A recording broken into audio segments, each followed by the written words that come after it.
No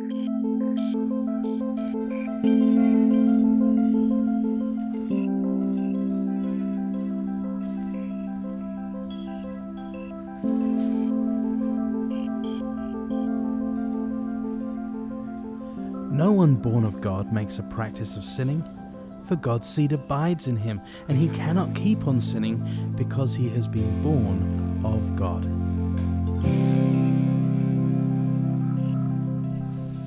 Holiness is not a word we hear much today, not even in church. When people do use it, it is often a negative connotation. For instance, people talk about a holier than thou attitude. It has almost become an insult, insinuating that that person is no fun to be with. But Jesus, who was the epitome of holiness, was the kind of person people liked to be around. Thousands gathered to hear him speak, and he appears to have been invited to some of the wildest parties. But even surrounded by drunkards and prostitutes, as he often was, he himself never sinned. He was perfectly holy.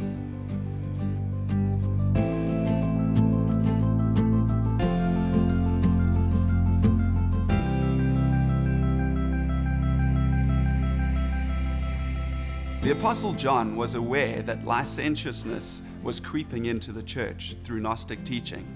He was very concerned that followers of Christ should be holy people.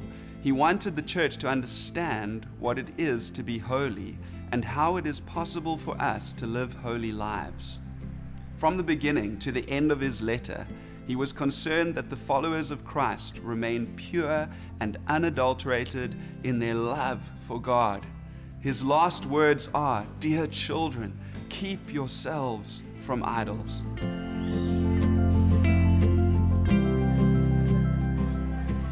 The word holy is rooted in the concept of separation. We see this clearly when we look at the nature and character of God. There are two aspects to the holiness of God: his majestic holiness and his moral holiness. God's majestic holiness is clear in the fact that he is God. In this, he is unique. He is the creator, and everything else is created. He is over and beyond all creation. He would be completely unknowable to us if he had not chosen to reveal himself through creation, through Scripture, and ultimately through his Son. We are able to enter into an intimate relationship with God and to truly know him because God first loved us and chose to take on humanity for our sakes. John goes to great lengths to show us that Jesus is fully God. In this regard, the start of his letter echoes the opening of his gospel. He does so because the Gnostic heresies that were assailing the church were undermining this truth about Christ, that he is fully God and fully man.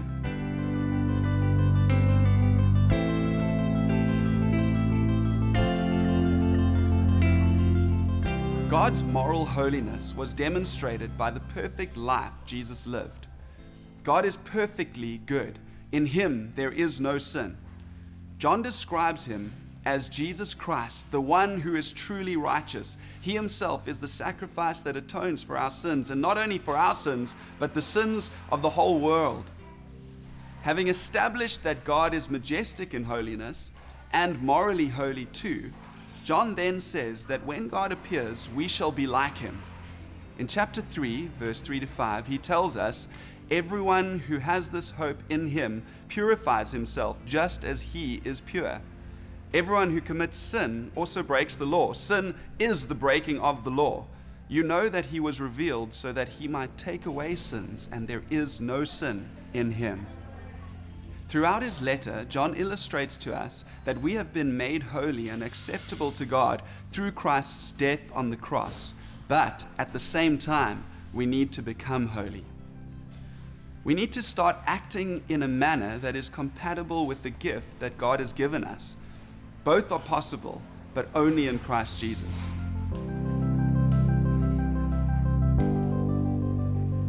The paradox is that because we are seen as holy by God, we need to become holy.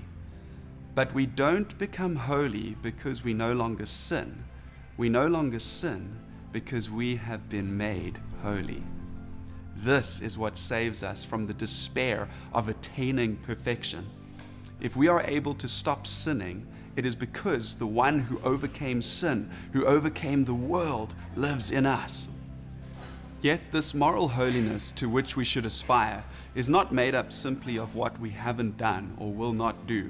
A mannequin may never have sinned. It may never have sworn, smoked, or got drunk or slept around. Yet the mannequin is not holy. Holiness is a positive attribute too. Jesus was holy not simply because of what he did not do. Indeed, John's gospel illustrates that Jesus condemned this kind of holiness that he found in the Pharisees. Jesus was considered perfectly holy because he was in perfect submission to his Father. This is an aspect that John forcefully conveys. Love for God is to obey his commands, positive and negative. The greatest command is love, a positive. If I choose not to do certain things, it is because of love. As John says in chapter 2, do not love the world nor the things it offers you, for when you love the world, you do not have the love of the Father in you. For the world offers only a craving for physical pleasure, a craving for everything we see, and pride in our achievements and possessions. These are not from the Father, but are from this world. And this world is fading away, along with everything that the people crave. But whoever does the will of God lives forever.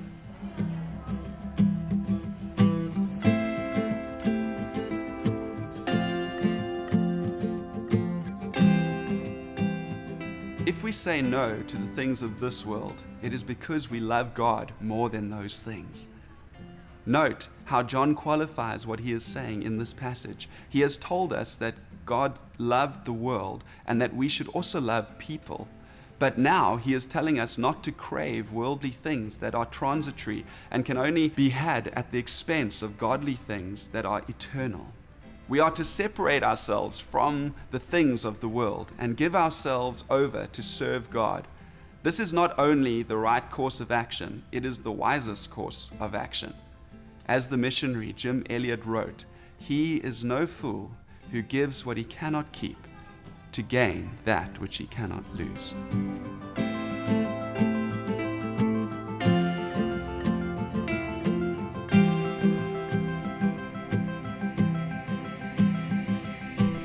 Of course, holiness is not simply about what we leave behind, what we give up. It is also about what we put on. In his revelation, the Apostle John saw white robes being given. This is a picture of holiness, of righteousness being put on. As I said, we don't become holy because we no longer sin. We no longer sin because we have been made holy. In other words, if we are holy, then we must live holy lives. No one who abides in God keeps on sinning, and no one who keeps on sinning has either seen God or known him. We know, John says, that everyone who has been born of God does not keep on sinning.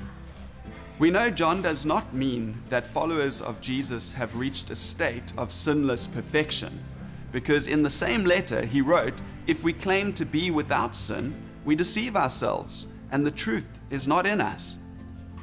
What John is doing here is attacking the false doctrine that says that you can carry on sinning without it affecting your relationship with God the Father. He is condemning habitual, persistent, and unrepentant sin. John's argument is crystal clear. As children of God, our desire should be to please God and to cleanse ourselves of anything that displeases him.